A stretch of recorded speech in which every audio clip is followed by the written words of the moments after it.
Watch your thoughts, for they become your words. Watch your words, for they become your actions. Watch your actions, for they become your habits. Watch your habits, for they become your character.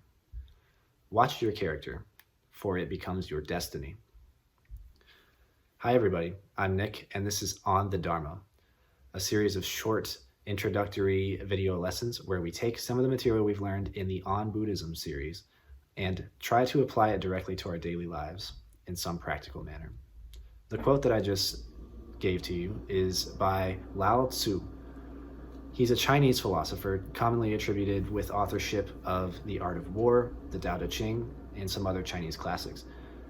His philosophy is thought to be at the center of Taoism and Confucianism. However, the reason I chose that quote is because it ties directly into our work on the Eightfold Path. Watch your thoughts become your words. That's the relationship between view, intention, and speech. Right view, right intention, right speech.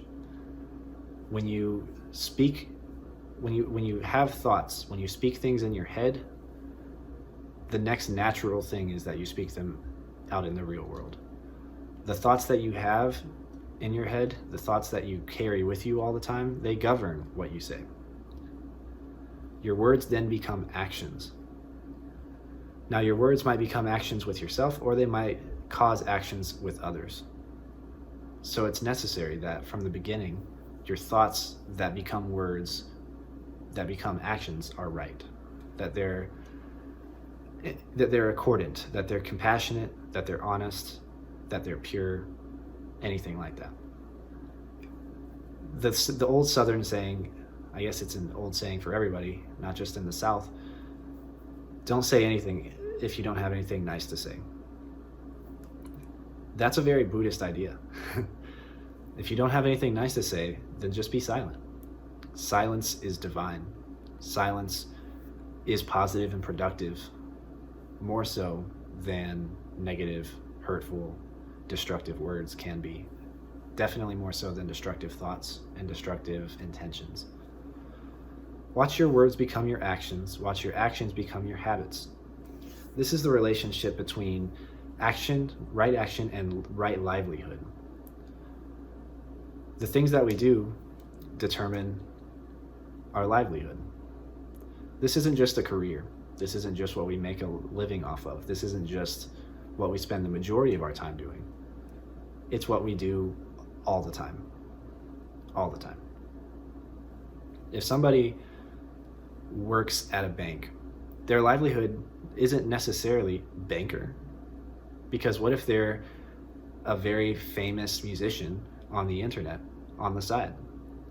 What if they work 8 hours a day and they record 3 hours a day? Then they have a huge working career and they're a musician too. They're also a person. Let's say that someone works 4 or 5 hours a day and they sleep 15 hours a day. I would say that their livelihood is probably sleeping rather than whatever their job is. And that's valid. That's perfectly okay. What if someone doesn't do much at their job? They're an office worker, and really all they do most of the time is paperwork. But in their head, they're daydreaming. They're wishing for something else and being something else. They're wishing that they were being and doing something else. They, in my view, are a daydreamer for their livelihood. You can see that the situation that people are in with their jobs, with their living, it's not always congruent with their livelihood. Okay, so watch your habits because they become your character. This is the relationship between livelihood, effort, and concentration. What are the things that we are concentrating on today? Ask yourself, what is it that you're doing right now, and what is the goal of that action? What direction are you seeking to move your life in? And I don't mean in a general sense as in positive. We're all trying to move our lives in a positive direction, but suffering exists. So let's talk about the details about that. I am trying to move my direction towards an educator. I'm trying to be an educator. I'm trying to give what I have, what's been given to me. I'm trying to spread around that which I know belongs to everybody, but comes at a cost to a lot of people. I'm trying to broaden horizons. I'm trying to inspire. I'm trying to be informative, be a guide.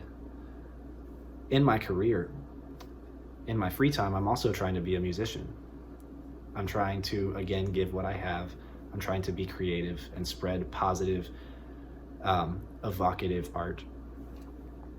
I'm trying to express myself. I'm trying to strike a chord in other people with what has struck a chord with me. Okay? What are the positive and negative outcomes of this kind of livelihood? These are things that must be considered. I plan to teach at a university level, and if things don't change soon, in America at least, that could put people in an enormous amount of debt. And frankly, the education that I give, being that it's not a trade, being that it's not engineering or plumbing or masonry or heavy machines operating or anything like that, frankly, it's not very employable. I know that firsthand. So imagine putting someone in an enormous amount of debt for something that can't really pay off well. That's a negative outcome of something that I do.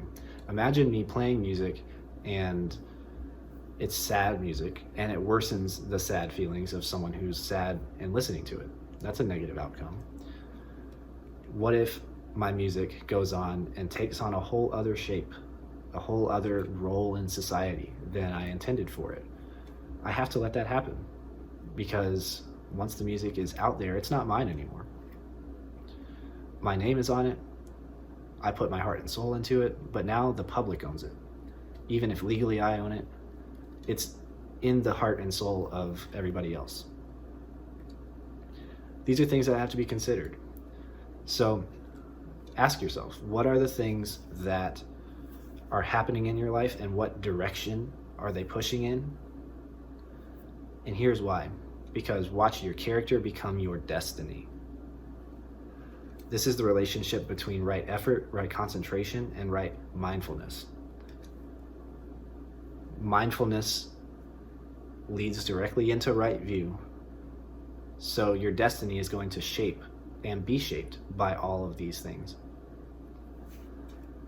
So for the exercise this week, think to yourself and maybe write it down.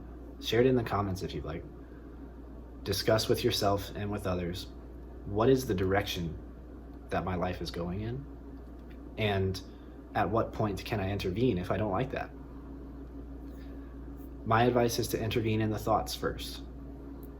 Positive thoughts lead to positive words, lead to positive actions, lead to positive habits, lead to positive character, lead to positive destiny.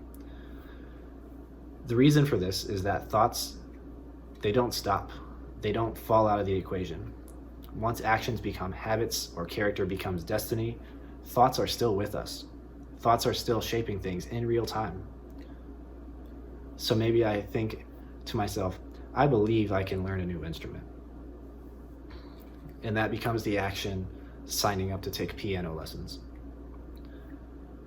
That becomes the habit of playing piano an hour a day. Or it doesn't. Because I have to think to myself, not only do I think to myself, I can learn a new instrument, I have to think to myself, I can practice every day. And then when that habit becomes character, my thoughts have been cemented in. When my character is shaped by my belief in myself or in others, that's when my destiny improves. That's whenever my life turns a corner if it's in a bad place. Whenever my thoughts stay in real time being positive, then my words and my actions and my habits and my character and my destiny necessarily do too. This is less of a breathing exercise, less of a meditative exercise, but more of a self-check. Ask yourself if you are having positive thoughts that lead to positive words, that lead to positive actions, and so on. And again, As with every single thing that we talk about in these videos, forgive yourself if you fail. Forgive yourself if you ask yourself, am I saying positive words to myself and to others? And the answer is no. Forgive yourself, because that's the first step to positive change. Forgiveness is itself a positive thought. Forgive your debtors. Forgive your creditors, and hope that they do the same. Forgive and forgive and forgive, and be compassionate. Compassion for yourself for not being able to do something. That itself is a right thought. That itself is a right view. That itself is a right intention and a right action. Those words that you say to yourself, such as I love myself, I forgive myself, those are right words. And saying them to yourself is a right action. And the belief that results, the belief that you are worth it, that you love yourself, those are right views, those are right intentions, those are going to turn into right concentrations and right mindfulness. There's always a first step. Forgiveness and compassion are always the first step, and the last step, the very last step. Always remember that. Thoughts, compassion, forgiveness, these are all part of every single step of the way. I hope that you have learned something. I hope that some of this has resonated with you. And if you have any questions or comments, feel free to leave it in the comments section and we can discuss. I hope that you stay well, stay healthy, stay happy as much as possible. And I'll see you next time. Thank you so much.